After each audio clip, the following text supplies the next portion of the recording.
In today's video, I'm going to teach you how to personalize your desktop with Google step by step. If you're new to customizing your computer or just looking to spice things up a bit, you're in the right place. So let's dive in and make your desktop truly yours. First, we are going to start on your desktop. Make sure your computer is on and you're at the home screen where all your icons live. You'll see this is where you do most of your navigation. Now you're going to do a right-click anywhere on your desktop where there are no icons. This is going to open up a menu full of options. Right-clicking is very handy for this sort of thing, especially when you need to access settings quickly, so remember this little trick. Once that menu pops up, you're going to look for the option that says Personalized or something similar, depending on your system configuration. Click on that and it should open up a new window that allows you to make changes to your desktop's appearance.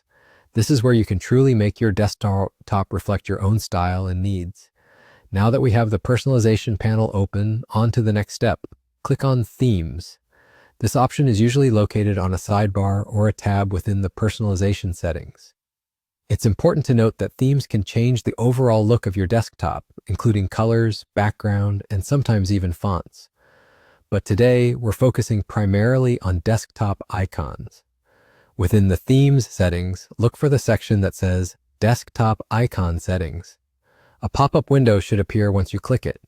This window is where you can manage what icons you want to display directly on your desktop. Icons such as Computer, Users Files, Network, Recycle Bin, and Control Panel can all be added or removed based on your preference. Once that window appears, take a moment to think about what icons would be most beneficial for you. Maybe you want quick access to your control panel or perhaps your network information.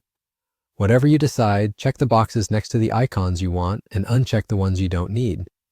After you've made your selections, hit Apply, then OK to save your changes. Now take a step back and admire your newly personalized desktop. You've not only optimized its functionality, but also tailored it to better suit your everyday computer needs. And just like that, you're done.